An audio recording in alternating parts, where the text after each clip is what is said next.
আসসালামু আলাইকুম ওয়া রাহমাতুল্লাহ।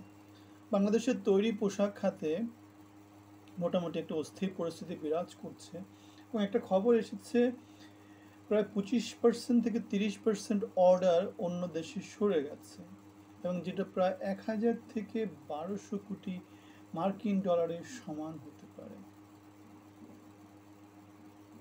সো এই যে অর্ডার সরে গেল এটার পিছনে কারণটা কি?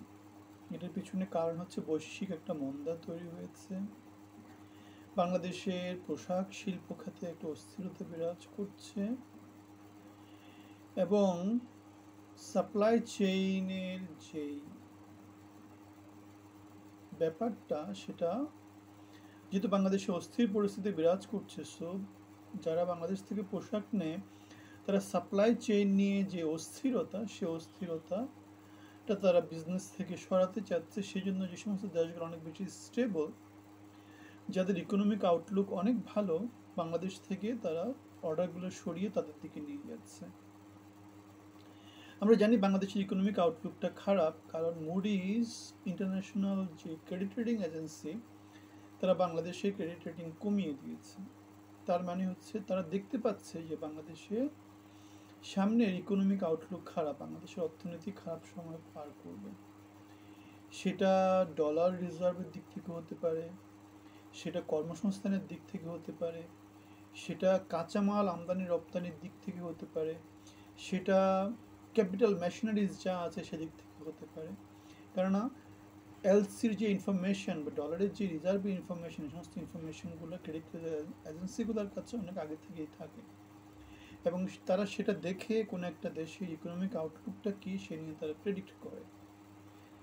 সুতরাং তাদের প্রেডিকশনটা অনেক বেশি অ্যাকুরেট হয়, নয়তো তারা এরকম ইন্টারন্যাশনাল স্ট্যান্ডার্ড অর্জন করতে পারতো না। তাহলে বাংলাদেশ থেকে যে পোশাক শিল্পের যে অর্ডারগুলো সরে যাচ্ছে বা কমে যাচ্ছে, সেগুলো মুডির যেই প্রেডিকশন সেটার সাথেই যায়।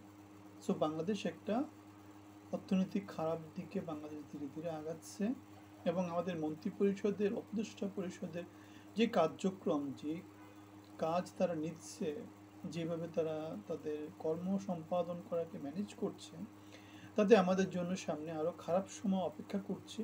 সেটাই আমার এই মুহূর্তে মূল্যায়ন। সো মুডিজের যে রেটিংটা আসছে এবং সরকার আসার পরে বিশ্বব্যাংকের যে প্রেডিকশন এবং এই যে গার্মেন্টস থেকে যে কথাটা আসলো, সব দিক বিবেচনায় বাংলাদেশের জন্যে, আবার আমাদের অর্থমন্ত্রী যে কথাটা, অর্থ উপদেষ্টা যা বলেছেন এবং আমাদের প্রধান উপদেষ্টা যা বলেছেন যে ইকোনমিক অর্থনীতিকে পুনরুদ্ধার করে দিয়ে গিয়ে আমরা ক্ষমতা থেকে নামবো। সো দুয়ে দুয়ে চা সব কিছু মেলালে আপনারা দেখতে পাচ্ছেন বাংলাদেশের জন্য ভালো সময় আসছে না, সামনে খারাপ সময় আসছে এবং এই উপদেষ্টা পরিষদ দিয়ে সেই খারাপ সময়টা আমার মনে হয় না বাংলাদেশ অতিক্রম করতে পারবে।